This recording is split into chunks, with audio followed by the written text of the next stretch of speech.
लाल बत्ती में घुसने वाले एक व्यक्ति को बचाने के चक्कर में एक कार महिला की ओर चल पड़ी। महिला गर्भवती थी। बचने में देर हो गई तो महिला ने अपने पेट को हाथ से पकड़ा और पलट गई। ढेर वह बिल्ली से टकराई। मदद,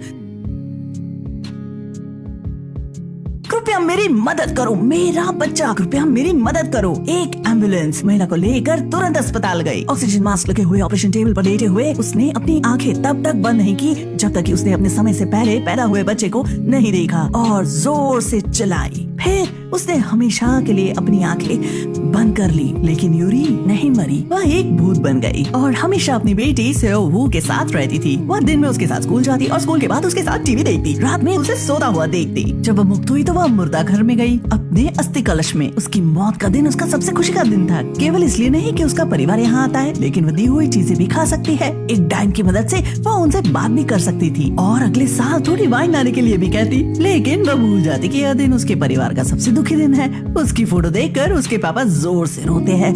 यूरी को यह देखकर बुरा लगता है, लेकिन उसकी माँ ने कहा, तुम ज्यादा रोते हो, वह हमारे साथ है, तुम उसके लिए इतना भावुक क्यों हो रहे हो? क्या उसे बुरा नहीं लगेगा? नहीं। रेस्टोरेंट में अकेले वह जोर से रोती है।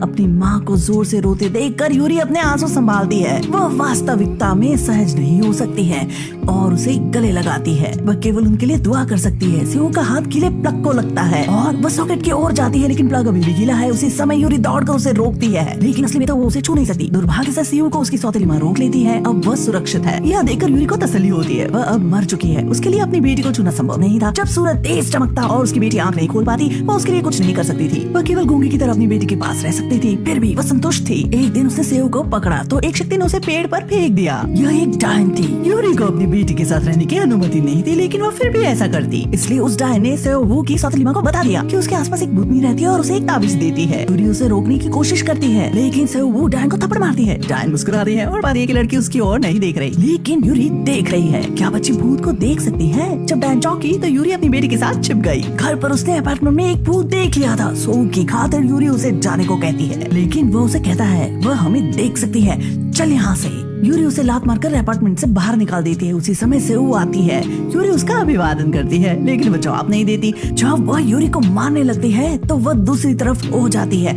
यह असंभव है। सो वो हाँ, यूरी को यह देखकर बहुत आश्चर्य हुआ। कारण जानकर उसने डायन से कहा, ऐसा लगता है कि वह सेओवू के साथ रहती आई है, इसलिए सेओवू कमजोर हो गई और वह भूत देख सकती है।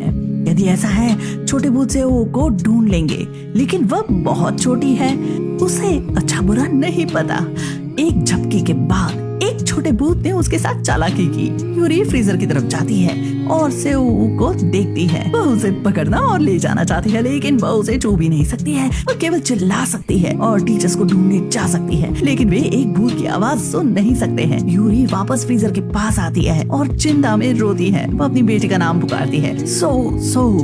उसी समय सेओवू अपना पाँव बाहर निकालती है और फ्रीजर को खोलती है। एक टीचर आती है और उसका पाँव देखती है। वह तुरंत सेओवू को निकालती है और अस्पताल में भेजती है। भाग्य से वह बच जाती है। टीचर को अजीब लगा। बच्चों को पता ही नहीं कि रसोई कहाँ है, फिर सेओ को फ्रीजर तक कैसे गई। लेकिन यूरी को कारण पता था। उसने सेओ को देखा इससे पहले कि उसने एक भूत को फ्रीजर की ओर जाते देखा था। सेओ को फ्रीजर तक पहुंचकर भूत ने उसके साथ चालाकी की। फिर भी भूतों का सेओ पर हमला इसलिए हुआ क्योंकि यूरी उसके आसपास रहती थी। यह सोचकर उसने लगभग सेओ को मार दिया था। वह जमीन पर बैठ गई, रोने लगी। बाद में वह दुखी होकर गली में आ गई। उसके आसपास के लोग खुश थे, उनके चेहरे पर मुस्कान थी। ऐसा लग रहा था जैसे दुनिया में उसे अकेला छोड़ दिया। यूरी बैठ गई और पक्षपातपूर्ण व्यवहार के कारण भगवान को दोष देने लगी। क्या उसे ऐसे करने का अधिकार नहीं है? उसी समय आसमान में चमकदार बिजली चमकी। इससे बर्फ का टुकड़ा रुका और चट्टान बन गया। लोग उस चट्टान से बचने के लिए भागने लगे। जल्दी सड़क पर केवल यूरी अकेली बची। फिर बर्फ का टुकड़ा उसके कंधे पर गिरा और पिघल गया। आसपास गुजरने वाले लोग यूरी से बचने लगे। क्या वे अब उसे देख सकते थे? क्या वह जीवित हो गई? यूरी ने अजनबियों से पूछा,